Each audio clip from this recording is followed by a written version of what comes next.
ahli ma'rifat, artinya orang yang mengenal Allah, mereka tahu bahwa yang berhak dipuji adalah Allah, sehingga mereka tidak mau menerima pujian itu. Tapi datanglah orang-orang pandir seperti kita, mohon maaf, kita tahu Allah yang maha dipuji, tapi kita pun menuntut dipuji. Ya Allah, betapa bodohnya kita jamaah sekalian. Anda minta hak Allah untuk Anda dipuji, oke, tapi bahwa Anda meminta, maka Aisyah radhiyallahu anhu berikan kita contoh bagaimana orang yang mengenal Allah itu harus memposisikan diri. Beliau mengenal Allah yang maha dipuji, maka beliau mengatakan, saya tak mau ngambil pujian. Pujian itu Allah yang punya.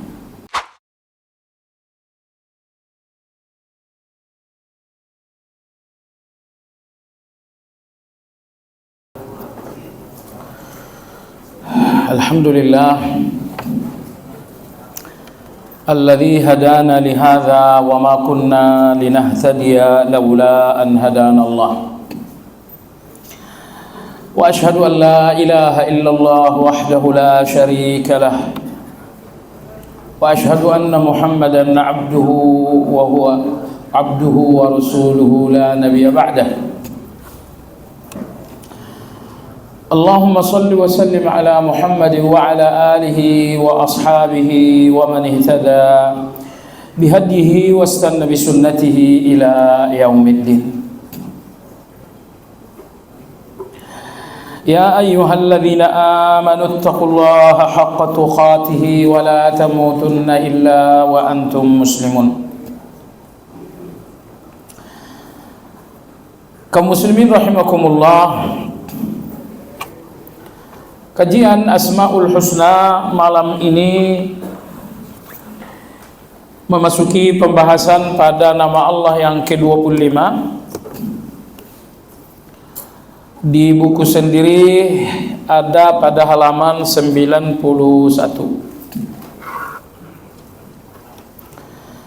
yaitu nama Allah Al-Malik. Al-Malik, nama Allah yang ke-25, ke-26 dan ke-27, tiga nama yang betul-betul sangat mirip sekali. Yang ke-25 adalah Al-Malik dengan memanjangkan ma. Yang ke-26 adalah Al-Malik, tidak ada yang panjang. Yang ke-27 adalah Al-Malik dengan memanjangkan li, memanjangkan lam. Al-Malik dengan memanjangkan ma, mim, Anda temukan dalam surat Al-Fatihah. Maliki yaumiddin, ma-nya panjang. Adapun Malik tidak ada yang panjang, Anda temukan dalam surat An-Nas. Qul a'udzu birabbin nas, malikin nas, tidak ada yang panjang. Adapun Malik atau Al-Malik memanjangkan lam, Anda temukan di ayat terakhir surat Al-Qamar. Fi maq'adi sidqin 'inda malikin muqtadir. Baik. Ketiga nama ini dalam bahasa Indonesia sama-sama berarti maha berkuasa. Perbedaannya, Al-Malik yang maha berkuasa dengan kepemilikan. Karena kepemilikan memberikan Anda kekuasaan. Rumah ini milik saya, maka saya penguasa di rumah ini. Tanah ini milik saya, maka tanah ini sepenuhnya dalam kekuasaan saya. Kekuasaan karena kepemilikan dinamakan dengan Al-Malik. Nomor 2, kekuasaan karena wewenang. Wewenang itu artinya adalah hak memutuskan. Kekuasaan karena wewenang ini dinamakan dengan Al-Malik. Dinamakan dengan Al-Malik. Raja Saudi itu berkuasa dengan wewenangnya, maka dia dinamakan Al-Malik. Maka dia dinamakan Malik. Bapak Presiden kita berkuasa dengan wewenangnya, maka beliau dinamakan dengan Malik. Mana yang lebih tinggi, kekuasaan kepemilikan atau kekuasaan wewenang? Kekuasaan wewenang lebih tinggi daripada kekuasaan kepemilikan. Karena kekuasaan wewenang bisa mengambil milik Anda. Bapak Presiden Jokowi misalnya, beliau sebagai pemilik wewenang, dia cabut hak milik Anda, bisa. Maka kekuasaan wewenang lebih tinggi daripada kekuasaan milik. Oleh sebab itulah, Malikin Nas, Malik maha berkuasa dengan wewenang, tidak boleh Anda panjangkan menjadi Malikin Nas. Kenapa? Karena kalau pendek, Malikin Nas, penguasa wewenang. Kalau Anda panjangkan Malik, penguasa kepemilikan. Begitu yang pendek ini, Malik Anda panjangkan menjadi Malik, Anda merendahkan yang tinggi. Karena Malik lebih tinggi, Malik lebih rendah, maka apabila Malik Anda baca dengan Malik, artinya Anda menurunkan yang tinggi. Tapi kalau Malik Anda baca pendek, artinya yang rendah Anda tinggikan. Makanya boleh dalam surat Al-Fatihah Anda boleh baca Maliki Yaumiddin, boleh. Boleh juga Anda baca dengan pendek, Maliki Yaumiddin. Yang panjang ke pendek, yang panjang menjadi pendek, artinya yang rendah menjadi tinggi, boleh. Tapi yang pendek menjadi panjang, artinya yang tinggi menjadi rendah, maka tidak boleh. Sudah? Baik. Adapun Malik yang ketiga adalah Al-Malik dengan memanjangkan li. Adapun Al-Malik dengan memanjangkan li, ini mencakup yang pertama dan yang kedua. Al-Malik yang maha berkuasa dengan wewenang dan dengan kepemilikan sekaligus. Itulah Al-Malik. Baik jemaah sekalian yang saya hormati,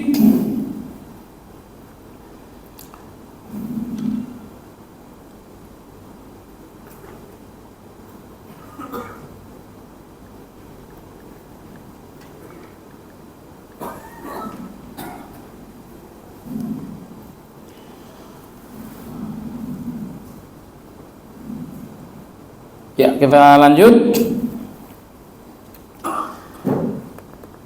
Penulis berkata, dalam Al-Quran nama Allah Al-Malik terdapat 2 kali. Pertama adalah dalam surat Al-Fatihah, Allah berfirman Maliki Yaumiddin. Nomor 2 adalah pada ayat ke-25 dalam surat Ali Imran. Allah Subhanahu wa taala berfirman, "Qulillahumma malikal mulki." Malikal mulki. Malik. Nah, inilah ayat 25 dan ayat dalam surat Al-Fatihah, hanya 2 ayat yang menyebutkan nama Allah Al-Malik. Jemaah sekalian, penulis di sini menyebutkan Malikal Mulk. Sebetulnya dari dua suku kata ini, nama Allah adalah kata yang pertama, yaitu Malik. Cuma karena Al-Quran menyebutkan Malikal Mulk, maka penulis pun di sini menyebutnya bergandengan juga. Tapi dari dua kata bergandengan, yang betul-betul nama Allah adalah suku kata pertama, yaitu Malik. Kalau arti harfiah dari Malik adalah yang maha memiliki. Kalau diartikan maha berkuasa, tidak salah. Karena kepemilikan adalah kekuasaan, dan kekuasaan itu pun kadang-kadang karena kepemilikan. Jadi ini dua-duanya sah. Malik yang maha memiliki, Al-Malik maha berkuasa. Artinya yang maha berkuasa dengan kepemilikan. Coba sekalian, banyak sekali ayat Al-Quran mengatakan Allah pemilik langit dan bumi. Misalnya di bagian akhir Al-Baqarah, Allah berfirman, Lillahi ma fis samawati wa ma fil ard. Atau misalnya lahu ma fis samawati wa ma fil ardi man dzalladzi yashfa'u indahu, dan selanjutnya. Lillahi ma fis samawati wal ard. Allah pemilik langit dan isinya, Allah pula pemilik bumi dan isinya. Jadi ayat ini dan ayat seperti ini berbicara tentang hak milik. Allah katakan yang pemilik sah langit, bumi dan isinya adalah Allah. Jadi dengan ayat inilah Allah mencabut hak milik selain Allah. Jadi Anda bukan pemilik, saya bukan pemilik. Pemilik yang sesungguhnya adalah Allah Subhanahu wa ta'ala. Baik jemaah sekalian yang saya hormati, di antara indahnya Malik, kekuasaan Allah, bahwa Allah menyebutkan kekuasaan itu bersamaan dengan kasih sayang. Allah berfirman, Ar-Rahmanir Rahim, Maliki Yaumiddin. Allah maha menyayangi dan Allah maha mengasihi. Maliki Yaumiddin, Allah berkuasa pada hari pembalasan. Allah dampingkan kasih sayangnya dua kali, kemudian Allah menyebutkan Malik, kekuasaan. Karena jemaah sekalian, kekuasaan yang dipisahkan dari kasih sayang akan menjadi kezaliman. Kekuasaan yang dipisahkan dari kasih sayang akan menjadi kezaliman. Tetapi kekuasaan yang tidak dipisah dari kasih sayang, inilah kekuasaan yang penuh kebijaksanaan, inilah kekuasaan yang penuh dengan keadilan. Nah, jadi Allah Subhanahu wa ta'ala mengatakan, akulah pengasih, akulah penyayang, dan akulah yang berkuasa. Allah sebutkan kasih sayangnya dua kali, kemudian Allah sebutkan kekuasaannya, sebab Allah ingin memberikan kita semua satu pemahaman bahwa aku berkuasa dengan kasih sayangku. Aku berkuasa dengan kasih sayangku. Maka di dalam kekuasaan itu ada keadilan. Maka di dalam kekuasaan itu ada kebijaksanaan. Maka di dalam kekuasaan itu nggak ada kezaliman sama sekali. Nggak ada kezaliman sama sekali. Anda tahu jemaah sekalian, kekuasaan itu antara lain adalah keputusan-keputusan. Semua keputusan-keputusan adalah kekuasaan. Nah, kalau kekuasaan Allah tidak terpisah dari kasih sayang Allah, berarti keputusan-keputusan Allah ini pun keputusan yang berpangkal pada kasih sayang. Entah apalah yang Allah putuskan, mungkin Allah putuskan sakit, mungkin Allah putuskan gagal, mungkin Allah putuskan kesulitan, mungkin Allah putuskan hutang piutang. semua peristiwa dalam hidup Anda atau dalam kehidupan semua manusia, semua peristiwa-peristiwa itu adalah keputusan. Dan yang memiliki hak memutuskan itu adalah yang maha berkuasa. Cuman Allah mengatakan kekuasaanku tidak terpisah dari kasih sayangku. Sehingga keputusan-keputusan Allah adalah keputusan-keputusan yang penuh dengan kasih sayang pula. Oleh sebab itulah ulama-ulama kita mengatakan ketika Allah tidak memberimu, justru Allah sedang memberimu. Anda meminta uang, ya Allah kasihlah uang 2 juta hari ini. Itulah yang Anda minta. Ternyata Allah nggak ngasih. Nah, apakah tidak ngasihnya Allah berarti Allah nggak ngasih? Oh tidak. Ulama-ulama kita mengatakan saat Allah tidak ngasih, justru Allah sedang ngasih. Apa maksudnya? Saat Allah nggak ngasih keinginan kamu, berarti Allah sedang memberikan keinginannya. Ya Allah kasihkan aku uang 2 juta, ternyata Allah nggak kasih. Saat Allah tidak memberikan keinginan saya, berarti Allah sedang memberikan keinginannya untuk saya. Pertanyaan, manakah yang lebih baik? Keinginan Anda untuk Anda atau keinginan Allah untuk Anda? Jujur itu. Sakit itu bukan keinginan saya untuk saya, tapi itu keinginan Allah untuk saya.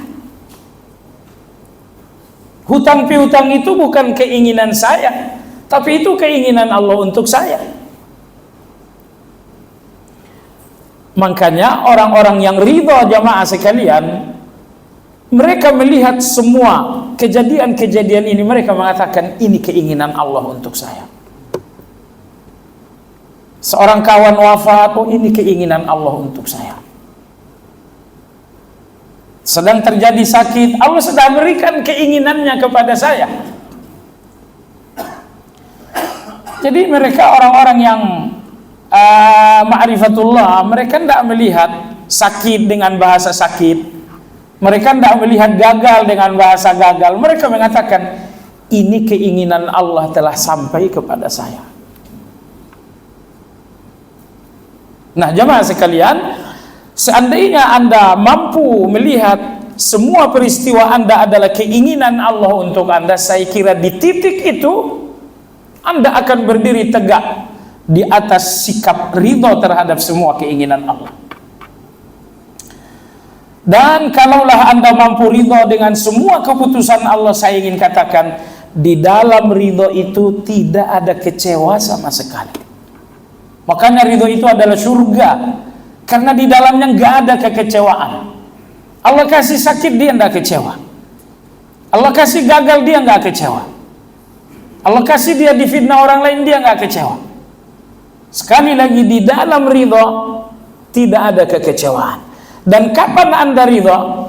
Saat Anda tidak memahami kejadian dengan keinginan Anda, tapi Anda memahaminya ini adalah keinginan Allah. Ini musibah, ini keinginan Allah untuk kita. Anak gagal, ini keinginan Allah untuk keluarga ini. Baik. Jamaah sekalian, makanya saya ulangi, ulama kita mengatakan ketika Allah tidak memberi, justru Allah sedang memberi. Artinya ketika Allah tidak memberi keinginan kita, berarti Allah sedang memberikan keinginannya. Anda, saya, kita semua ini orang bodoh. Makanya dalam berkeinginan kita sering sekali salah. Ingin rasanya saya bisnis dengan orang ini, itu keinginan saya dan akhirnya berhasil.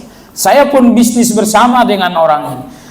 Ternyata berjalan 3 bulan 4 bulan, ternyata penipu, ternyata pengkhianat. Akhirnya saya gigit jari. Gigit jari, iya. Inilah keinginan yang salah itu. Semua keinginan yang salah pada ujungnya akan menjadi luka, akan menjadi penyesalan.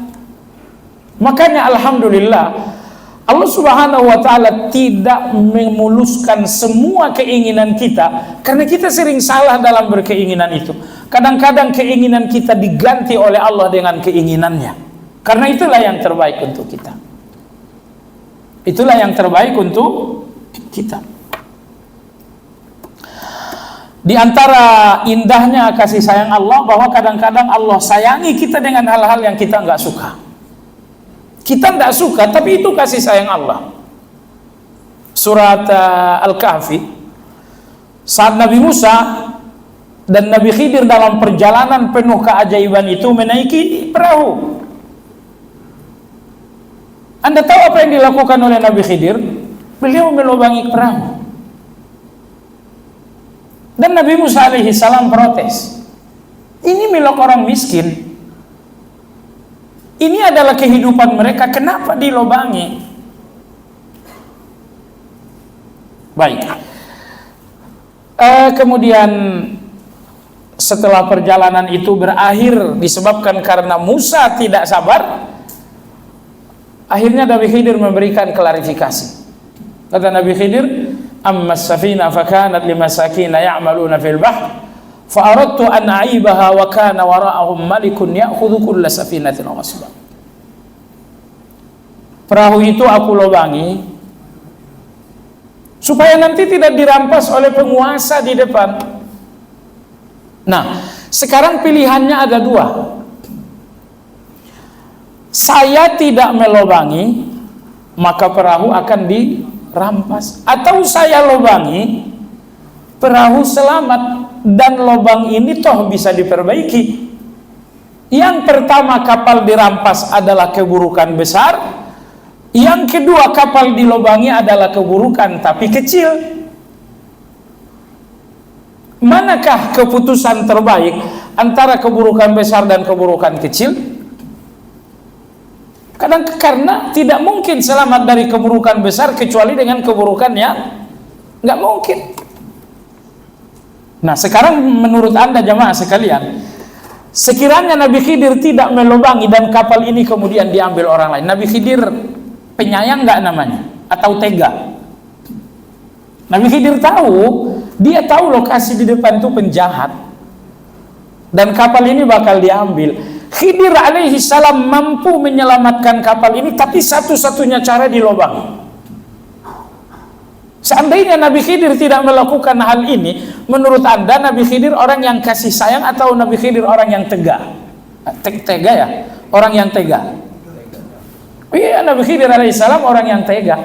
Oleh sebab itu, dengar baik-baik jamaah sekalian, banyak peristiwa buruk dalam hidup Anda, semuanya hanya lubang kecil di dalam kapal.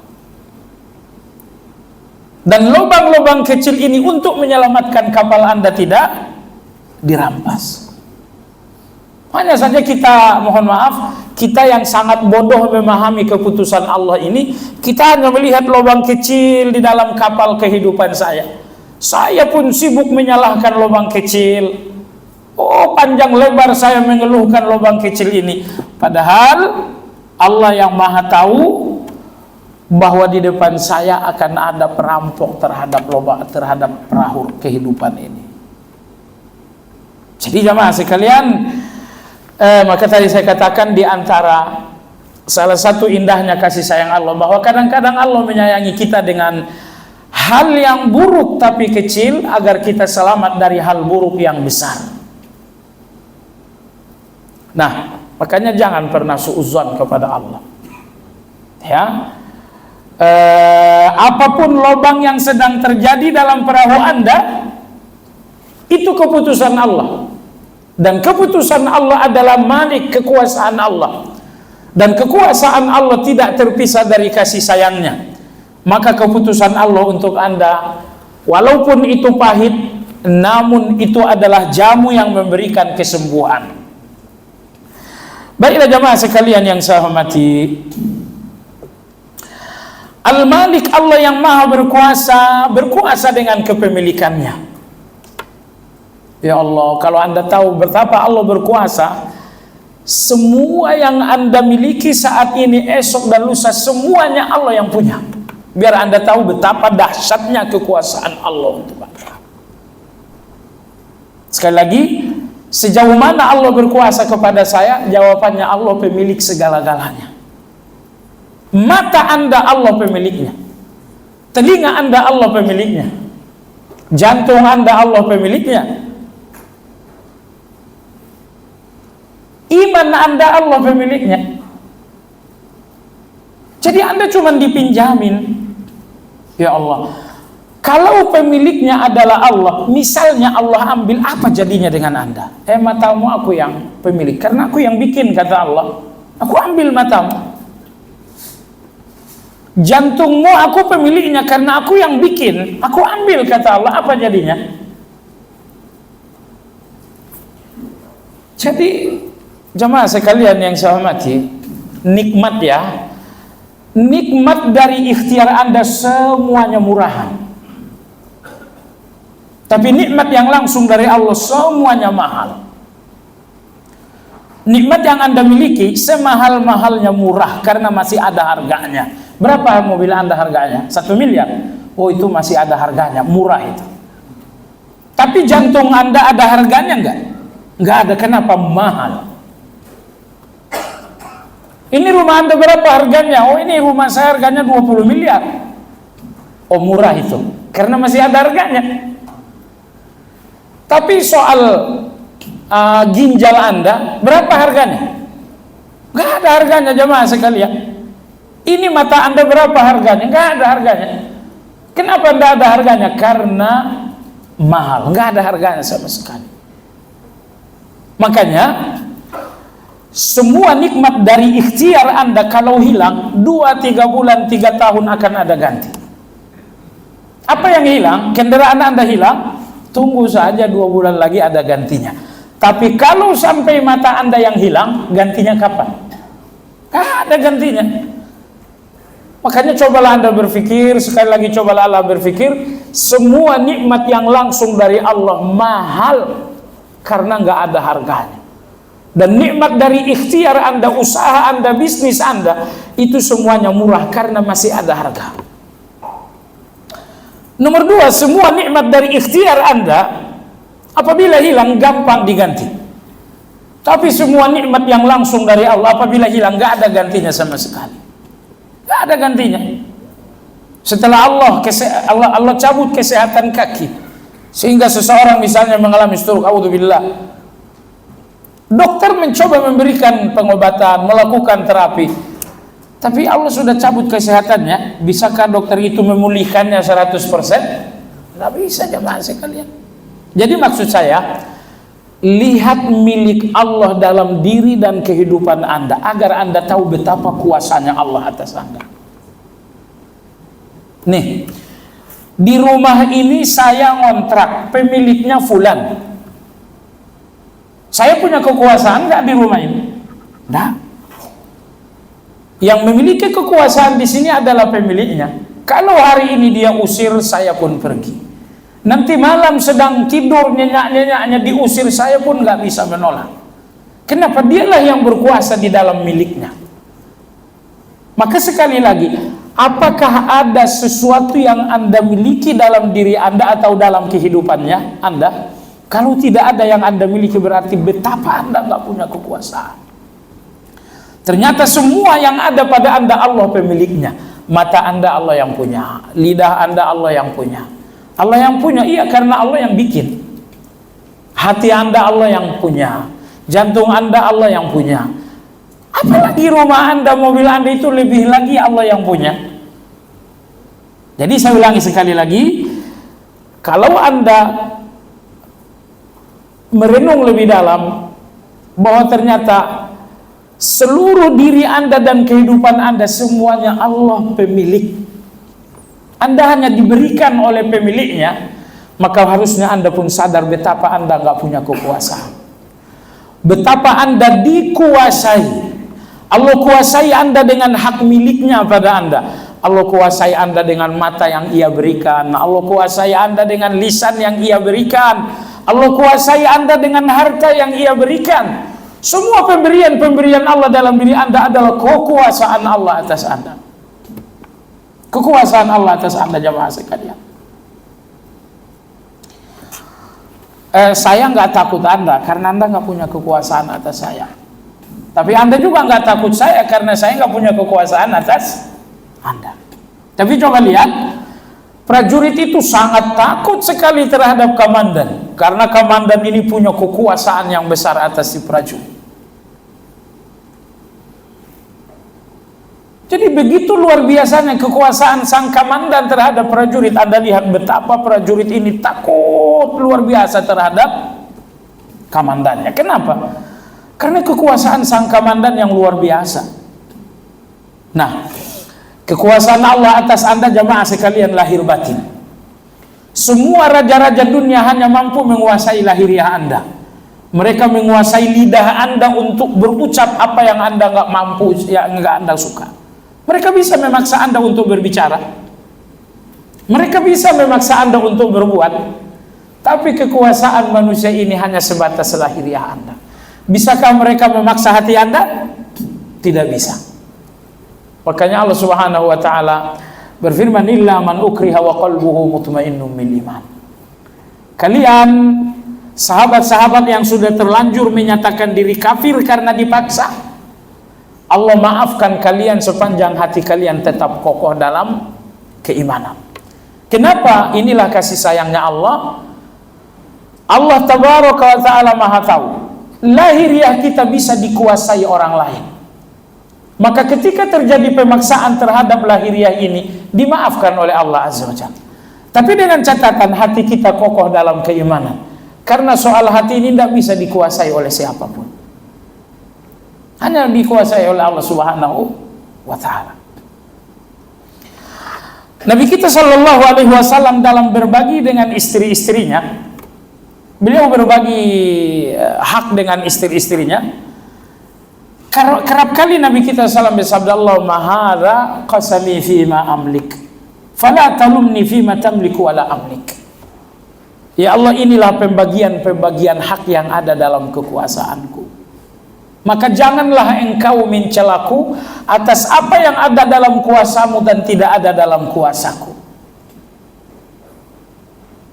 Artinya yang harus Anda bagi kepada istri-istri. Kalau saya bilang Anda tersinggung nggak? Anda kan cuma satu. Yang harus Anda bagikan kepada istri-istri ini ada dua. Pembagian yang berada dalam kekuasaan Anda dan pembagian yang tidak ada dalam kekuasaan Anda. Pembagian yang ada dalam kekuasaan Anda ini lahiriah. Rumah, kendaraan, makanan, uang, ini dalam kekuasaan Anda. Lakukan keadilan. Nomor dua adalah pembagian yang tidak ada dalam kekuasaan Anda, yaitu membagi cinta. Dan mungkin Anda bisa membagi cinta di sini 30%, 30% nggak bisa. Ini orangnya sangat penurut, ini orangnya keras kepala. Gimana Anda mencintainya? Ini 100%, ini 100%, nggak bisa kita ini mulutnya kemana-mana. Jadi kasih sayang hati ini tidak dalam kekuasaan kita, tapi dalam kekuasaan Allah. Tapi soal uang, sandang, pangan, itu semuanya dalam kekuasaan kita. Maka Nabi bersabda, ya Allah, terimalah pembagianku yang berada dalam kekuasaan, dan maafkanlah aku dalam pembagian yang tidak ada dalam kekuasaanku. Baik jamaah sekalian yang saya hormati, istri Nabi kita berapa sih? Nabi kita akan nikah 13 kali. 2 orang diceraikan, dipakai 11 orang. Dari 11 orang ini 2 orang meninggal sewaktu beliau hidup, sehingga ketika beliau wafat yang tersisa hanya 11 orang. Jemaah sekalian yang saya hormati, tahun 57 Hijriah adalah tahun kematian Aisyah radhiyallahu anha. Di awal Ramadan beliau sudah mulai mengalami sakit, dan yang merawat beliau selama sakit 3 orang anak muda. Pertama Urwah bin Zubair, yang kedua Abdullah bin Zubair, dua-duanya putra Asma binti Abi Bakar. Dan yang ketiga, nomor 3 ini lebih istimewa, karena sedari kecil memang sudah dirawat oleh Aisyah radhiyallahu anha. Beliau adalah Al-Qasim bin Muhammad bin Abi Bakar. Jadi tiga-tiganya adalah keponakan. 1, 2 keponakan dari kakak perempuan, dan nomor 3 adalah keponakan dari saudara laki-laki. Sakitlah Aisyah hari pertama, kedua, ketiga, keempat, 5. Tanggal 16 Ramadan Aisyah radhiyallahu anha wafat. Jelang hari beliau wafat, pintu rumah diketuk. Salah satu 3 anak muda ini keluar, ternyata Ibnu Abbas minta izin bertemu dengan Ummul Mukminin. Akhirnya dilaporkan kepada Aisyah, wahai ibu, di pintu ada Ibnu Abbas, beliau mohon diri ingin bertemu. Aisyah radhiyallahu anha mengatakan, oh tidak, suruh pulang, saya tidak mau ketemu Ibnu Abbas.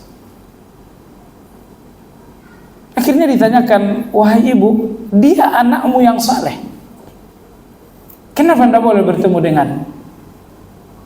Kenapa anda nggak mau ditemui oleh Ibnu Abbas? Aisyah radhiyallahu anha menjawab, kalau dia bertemu dengan saya pasti memuji, dan saya tidak mau mati dengan pujian manusia, pujian yang mungkin membuat hati saya takabur atau ujub. Coba lihat betapa beningnya hati itu. Aisyah radhiyallahu anha menyadari ini hari terakhir. Di hari terakhir ini jangan ada lagi debu-debu yang mengotori hati. Beliau mengatakan, Ibnu Abbas kalau masuk 100% dia akan memuji, dan saya tidak mau bertemu dengan Allah membawa pujian manusia. Ahli ma'rifat artinya orang yang mengenal Allah. Mereka tahu bahwa yang berhak dipuji adalah Allah, sehingga mereka tidak mau menerima pujian itu. Tapi datanglah orang-orang pandir seperti kita, mohon maaf, kita tahu Allah yang maha dipuji, tapi kita pun menuntut dipuji. Ya Allah, betapa bodohnya kita jamaah sekalian. Anda minta hak Allah untuk Anda dipuji, oke, tapi bahwa Anda meminta. Maka Aisyah radhiyallahu anhu berikan kita contoh bagaimana orang yang mengenal Allah itu harus memposisikan diri. Beliau mengenal Allah yang maha dipuji, maka beliau mengatakan, saya tak mau ngambil pujian, pujian itu Allah yang punya. Akhirnya dikatakan kepada Ibnu Abbas, wahai Abdullah bin Abbas, ibu tidak mau ketemu, pulanglah. Ibnu Abbas radhiyallahu anhu bersikeras, oh tidak, saya ingin ketemu, tolonglah sampaikan permohonan, saya ingin bertemu. Akhirnya Aisyah radhiyallahu anha tidak bisa menolak. Kata Aisyah, silahkan kalau begitu. Masuklah Ibnu Abbas sambil bertongkat, karena memang beliau sudah sangat tua juga saat itu.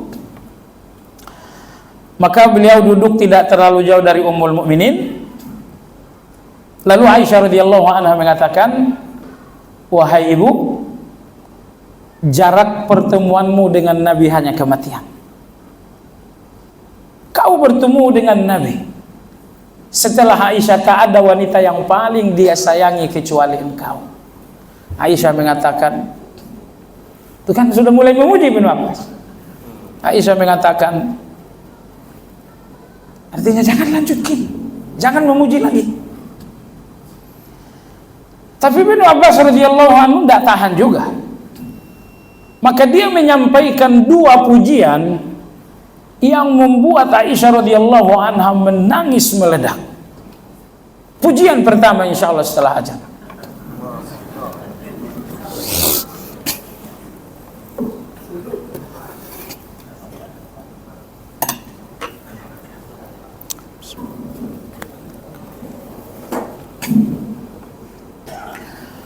Baik, Bunda Aisyah radhiyallahu anha memberi isyarat kepada Ibnu Abbas agar jangan dilanjutkan. Tapi Ibnu Abbas radhiyallahu anhu ingin melanjutkan pujian karena ini adalah konteks Aisyah harus dipuji. Ini adalah detik-detik Ummul Mukminin akan melepaskan nyawa, Dan yang paling dibutuhkan saat ini adalah optimisme kepada Allah. Yang paling dibutuhkan saat ini adalah rasa harap kepada Allah Azza wa Jalla. Karena konteksnya adalah konteks optimisme, maka Ibnu Abbas memberikan pujian itu. Pujian bukan untuk membesarkan hati, tapi pujian untuk hati itu terisi dengan optimisme dan harapan atau raja kepada Allah Azza wa Jalla. Berikutnya Ibnu Abbas radhiyallahu anhu menyampaikan dua pujian yang akhirnya membuat Aisyah menangis meledak-ledak.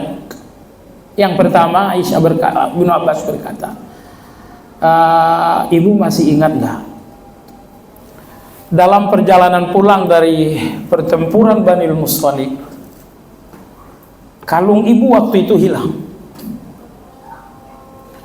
Rasulullah SAW menyuruh kami semua untuk mencarikan kalung itu. Seharusnya kita sampai di Madinah, salat di Madinah dan wudhu di Madinah. Tapi karena pencarian kalung ini sangat lama, masuk waktu salat, kita masih di perjalanan. Sewaktu akan salat, semua bertanya-tanya di mana mendapatkan air. Lalu Allah turunkanlah ayat tayamum pada ayat ke-6 dalam surat Al-Maidah. Ayat tayamum dalam Al-Quran 2. Ayat 6 surat Al-Maidah dan ayat 43 dalam surat An-Nisa. Maka turunlah ayat tayamum dalam surat Al-Maidah. Ibnu Abbas berkata, wahai ibu, Allah Maha Bijaksana memilih hilangnya kalung Anda sebagai momentum menurunkan ayat ini. Allahu Akbar. Aisyah radhiyallahu anha menangis. Bagaimana Allah memilih momentum tersebut sebagai waktu untuk turunnya ayat. Seandainya kalungmu tidak hilang, kita akan cepat sampai di Madinah, berwudu dan salat di Madinah, dan tidak ada ayat tayamum. Tapi Allah tabaraka wa ta'ala dengan takdirnya membuat kalung Anda hilang supaya kita terlambat. Akhirnya masuk waktu tidak ada air dan Allah pun turunkan ayat tayamum. Nomor 2, Ibnu Abbas berkata, ibu masih ingat tidak ketika orang-orang munafik di Madinah ini menuduh ibu melakukan tindakan keji, maka turunlah lebih 10 ayat dalam surat An-Nur untuk pembelaan terhadap ibu, ayat yang akan dibaca oleh semua manusia sampai pada hari kiamat.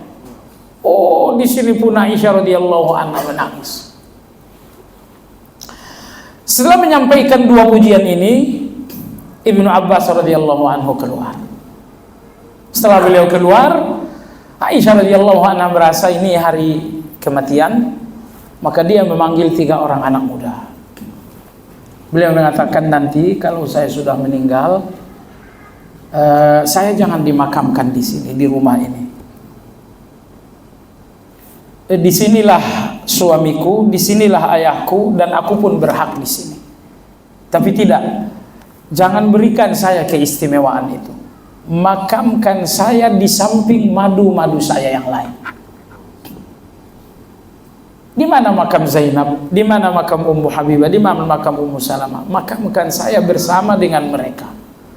Mereka istri Rasulullah, saya adalah istri, saya jangan diistimewakan dari mereka. Allahu Akbar. Jemaah sekalian, coba Anda lihat betapa bersihnya hati ini saat bertemu dengan Allah. Di dalam tidak ada pujian, ya, bagaimana beliau menanggalkan pujian dari hati beliau. Dan nomor 2, bagaimana dia melepaskan keistimewaan dalam hal ini. Seandainya Ibnu Abbas, seandainya Aisyah minta dimakamkan di kamarnya, oh itu hak dia dan tidak akan ada yang protes. Tapi Aisyah radhiyallahu anha berhati bersih. Beliau mengatakan, jangan berikan saya keistimewaan, walaupun saya punya hak, tapi makamkan saja saya bersama yang lain. Walhasil Aisyah radhiyallahu anha wafat tanggal 16 Ramadan, usia persis seperti usia Nabi kita, 63 tahun dan beliau disolatkan oleh Abu Hurairah radhiyallahu taala anhu, diimami oleh Abu Hurairah radhiyallahu taala anhu. Baiklah jemaah sekalian yang saya hormati, kita lanjutkan. Allah Subhanahu wa taala Al-Malik yang Maha berkuasa. Anda tahu kenapa Allah Maha berkuasa? Imam Ghazali mengatakan, wa mulkuhu yastalzimu kamala sifatihi. Allah Maha berkuasa karena semua sifat Allah sempurna. Allah Maha berkuasa, kekuatannya sempurna di atas segala kekuatan. Allah Maha berkuasa, kekayaannya sempurna di atas segala kekayaan. Allah Maha berkuasa, ilmunya menjangkau segala-galanya. Allah Maha berkuasa, kekuatannya mengalahkan segala-galanya. Allah Maha berkuasa, kasih sayangnya mengalahkan segala kasih sayang. Maka Allah Maha berkuasa karena seluruh sifat-sifat Allah sempurna. Makanya betapa kokohnya kekuasaan Allah itu, karena kesempurnaan sifat-sifatnya. Tapi manusia berkuasa, si fulan berkuasa dengan kekuatannya yang tak seberapa, si fulan berkuasa dengan kekayaannya yang gak seberapa, si fulan berkuasa dengan kecerdasan yang gak seberapa, fulan berkuasa dengan kekuatan yang tak seberapa, makanya dia harus didampingi oleh tentara dan polisi. Si fulan berkuasa dengan kecerdasan yang tak seberapa, makanya dia didampingi oleh menteri-menteri. Anda bayangin kalau tidak ada pendamping-pendamping, kekuasaan ini akan rubuh. Karena kekuasaan manusia tidak tersanggah dengan sifat-sifat yang sempurna. Kekuasaan manusia tersanggah dengan sifat-sifat yang serba terbatas. Kekuasaan itu disanggah dengan kekayaan yang terbatas, kekuatan yang terbatas, kesehatan yang terbatas, semuanya serba terbatas. Makanya sangat rapuh kekuasaan manusia. Akan tetapi Allah Subhanahu wa taala berkuasa, beliau berkuasa dengan semua sifat-sifat yang sempurna. Allah berkuasa dengan tidak ada keterbatasan sedikit pun. Berkuasa dengan kekuatannya yang tiada batas, berkuasa dengan kekayaannya yang tiada batas, berkuasa dengan ilmunya yang tiada batas, berkuasa dengan kehidupannya yang tiada batas. Tidak ada batas bagi kehidupan Allah Azza wa Jalla. Berkuasa Allah dengan kepemilikannya yang tiada batas. Makanya kekuasaan itu kokoh sekali, karena kekuasaan itu disanggah dengan semua kesempurnaan.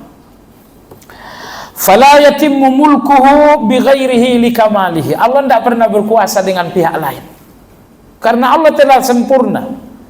Allah tidak membutuhkan siapapun untuk berkuasa. Jemaah sekalian yang saya hormati, wa min kamali mulkihi al-ata'u wal man'u wal ikram wal ihanatu. Kalau Anda mau melihat betapa dahsyatnya Allah berkuasa, maka lihat halaman 92 ayat 25 dalam surat Ali Imran. Ayat 25 dan ayat 26 surat Ali Imran ini gambaran kekuasaan Allah. Allah berfirman, Qulillahumma malikal mulk. Sesungguhnya Allah adalah penguasa atas segala kekuasaan. Sesungguhnya Allah adalah raja atas segala raja. Dialah pemilik kekuasaan. Seperti apa kekuasaan Allah? Allah akan membeberkan 15 bukti bahwa Allah itulah penguasa. Yang pertama, tu'til mulka man tasha' wa tanzi'ul mulka mimman tasha' wa tu'izzu man tasha' wa tudhillu man tasha' biyadikal khair innaka ala kulli syai'in qadir. Kekuasaan berikutnya, tulijul laila fin nahar wa tulijun nahara fil lail wa tukhrijul hayya minal mayyit wa tukhrijul mayyita minal hayy wa tarzuqu man tasha'u bighairi hisab. Ini 15. Kekuasaan Allah yang pertama, tu'til mulka man tasha'. Semua kekuasaan itu engkaulah yang memberikan. Kekuasaan presiden ini itu cuma dikasih oleh Allah. Makanya Anda lihat, Banyak si fulan ini uangnya lebih banyak tapi tidak bisa berkuasa. Si fulan ini kekuatannya lebih dahsyat tapi tidak bisa berkuasa. Datang si fulan ini sipil, tidak pernah memimpin tentara dan polisi, kekuatannya nggak ada. Si fulan ini pun bukan kaya tapi biasa-biasa saja. Ternyata dia berkuasa dengan segala keterbatasan. Fulan ini tak berkuasa dengan uang yang banyak, ini nggak berkuasa dengan kekuatan yang luar biasa. Kenapa demikian? Karena kekuasaan itu pemberian Allah. Kalau kekuasaan itu kekayaan, orang terkaya lah akan berkuasa. Kalau kekuasaan itu adalah kekuatan, panglima yang akan berkuasa. Tapi kekuasaan itu adalah pemberian. Karena ini pemberian Allah, kamu nggak akan bisa ambil dengan kekuatan. Anda nggak akan bisa ambil dengan kekayaan Anda. Karena ini adalah pemberian Allah. Wa tanzi'ul mulka mimman tasha. Bukti kekuasaan yang kedua, bahwa Allah mencabut kekuasaan dari orang yang Allah inginkan. Ini penguasa-penguasa ini, tak ada yang mau mundur sebelumnya. Tapi Allah Subhanahu wa ta'ala mencabut. Mencabut dalam arti kata kalian gak mau, tapi aku akan mencabut. Kalau tidak berakhir dengan berakhirnya masa jabatan, akan berakhir dengan kematian kalian, namun aku akan mencabutnya. Fir'aun itu tidak berakhir karena masa jabatan berakhir, tetapi Allah mencabutnya. Namrud tidak berakhir dengan masa jabatan, tapi dicabut oleh Allah Azza wa Jalla. Betapa kokohnya Fir'aun dicabut oleh Allah sewaktu dia sedang kokoh-kokoh. Betapa kuatnya Namrud, Allah cabut sewaktu ia sedang kokoh-kokohnya. Imam Ibn Taimiyah rahimahullah mengatakan, kekuasaan kafir yang adil diberi oleh Allah waktu yang lama. Kekuasaan seorang muslim zalim akan dihancurkan oleh Allah Azza wa Jalla. Kekuasaan Allah yang ketiga, tu'izzu man tasha. Allah yang memuliakan orang yang Dia kehendaki. Siapa yang mulia, siapa yang terhormat, itu Allah yang memberikan itu. Ya, Anda nggak akan terhormat karena Anda punya uang, nggak terhormat karena pendidikan Anda seorang profesor. Kehormatan Anda, kemuliaan Anda adalah dari Allah Azza wa Jalla. Maka Anda lihat pejabat yang kemarin dipuji, disanjung, tetapi maksiat kepada Allah, Allah cabut kehormatan dan akhirnya pejabat ini hina. Semua keluarga malu. Kenapa? Allah cabut kemuliaan. Kemuliaan alias kehormatan kalian Allah yang ngasih. Wa tudhillu man tasha, dan Allah pula yang menghinakan orang-orang yang Dia kehendaki. Biyadikal khair. Semua kebaikan dan keinginan di tangan Allah. Apa keinginan Anda? Sehat, sehat Anda di tangan Allah. Anda ingin uang, uang di tangan Allah. Anda ingin sukses, di tangan Allah. Anda ingin selamat, di tangan Allah. Biyadikal khair. Semua kebaikan dan keinginan di tanganmu. Innaka ala kulli syai'in qadir. Engkau mampu segala-galanya. Tidak ada yang tidak dimampui oleh Allah Azza wa Jalla. Ini 7. Kekuasaan Allah berikutnya, tulijul laila fin nahar. Engkaulah yang memasukkan malam kepada siang. Wa tulijun nahara fil lail. Engkau yang memasukkan siang kepada malam. Jadi tulijul laila fin nahar ini musim dingin. Wa tulijun nahara fil lail ini musim panas. Maksudnya apa? Aslinya musim panas itu 12 jam. Siang itu 12 jam. Malam itu pun 12 jam. Sudah? Begitu datang musim dingin, Allah masukkan malam kepada siang. Sehingga malam menjadi panjang, siang menjadi sempit. Tapi begitu datang musim panas, siang Allah masukkan kepada malam. Sehingga siang lebih panjang dan malam menjadi, kalau di Indonesia kekuasaan ini tidak nampak. Siang kita 12 jam, malam kita pun 12 jam. Tapi kalau Anda pergi ke Saudi Arabia, begitu datang waktu musim dingin, tulijul laila fin nahar. Allah memasukkan malam kepada siang sehingga malamnya panjang 14 jam. Siangnya lebih singkat. Tapi begitu datang musim panas, wa tulijun nahara fil lail. Allah memasukkan siang, Allah masukkan kepada malam sehingga siang ini lebih lama, 14 jam, dan malam lebih singkat. Baik. Ini kekuasaan Allah. Namrud itu merasa berkuasa. Nabi Ibrahim mengatakan, Rabbi alladzi yuhyi wa yumit. Tuhanku itu menghidupkan dan mematikan. Maka Namrud memanggil dua orang. Dia panggil dua orang, yang satu dia tusuk mati dan yang satu hidup. Ibrahim, kalau Tuhanmu menghidupkan mematikan, saya juga menghidupkan, saya juga mematikan. Akhirnya Nabi Ibrahim memberikan hujjah yang kedua. Qala fa inna Allah ya'ti bisyamsi minal masyriq fa'ti biha minal maghrib. Tuhanku itu menerbitkan matahari dari timur. Sekarang coba kamu terbitkan dari barat. Fabuhital ladzi kafar. Ketika itu si kafir ini pun bungkam, tak bisa berbahasa. Baik, tulijul laila fil nahar wa tulijun nahara fil lail wa tukhrijul hayya minal mayyit. Engkau mengeluarkan yang hidup dari yang mati. Telur itu mati kan? Coba lihat, di luar cangkangnya mati, di dalam ada dua jenis cairan, itu pun mati, tidak ada kehidupan di dalam.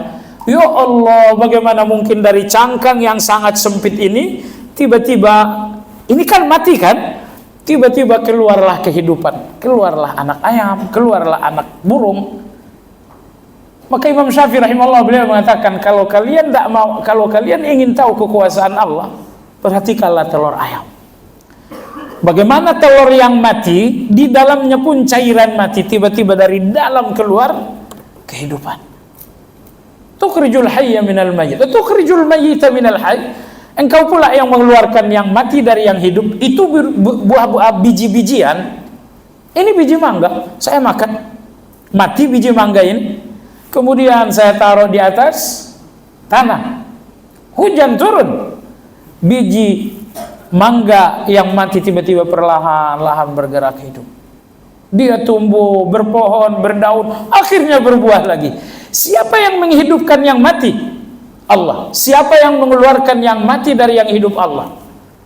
Tukhrijul hayya minal mayyit wa tukhrijul mayyita minal hayy wa tarzuqu man tasha' bighairi hisab. Dan engkau memberikan rezeki kepada orang yang engkau kehendaki bighairi hisab. Memiliki dua tafsir. Tafsir yang pertama, bighairi hisab, artinya tanpa terhitung. Engkau berikan rezeki tanpa terhitung. Tafsir yang kedua, engkau berikan rezeki tanpa terduga-duga. Rezeki dari Allah itu nggak bisa dikira-kira, nggak bisa diperkirakan. Kalau rezeki manusia jelas, tanggal 1 besok saya dapat. Tapi rezeki dari Allah tidak pernah terkira-kira. Sehingga manakah yang lebih bergembira? Gaji Anda dari manusia atau rezeki yang murni dari Allah? Ya, gaji kita tanggal 1 itu tidak terlalu bergembira, karena kita lebih melihatnya hak daripada nikmat. Tapi rezeki yang tak terduga-duga ini, Anda datang ke Muhajirin, tahu-tahu ada yang datang, Anda haji tahun ini, saya yang biayain. Oh, Masya Allah, itu bahagia sekali. Bighairi hisab, Allah berikan rezekinya tanpa terduga-duga. Iya, demikian kajian kita, semoga bermanfaat. Subhanakallahumma bihamdika, asyhadu an la ilaha illa anta, astaghfiruka wa atubu ilaik. Alhamdulillahirabbil alamin. Assalamualaikum warahmatullahi wabarakatuh.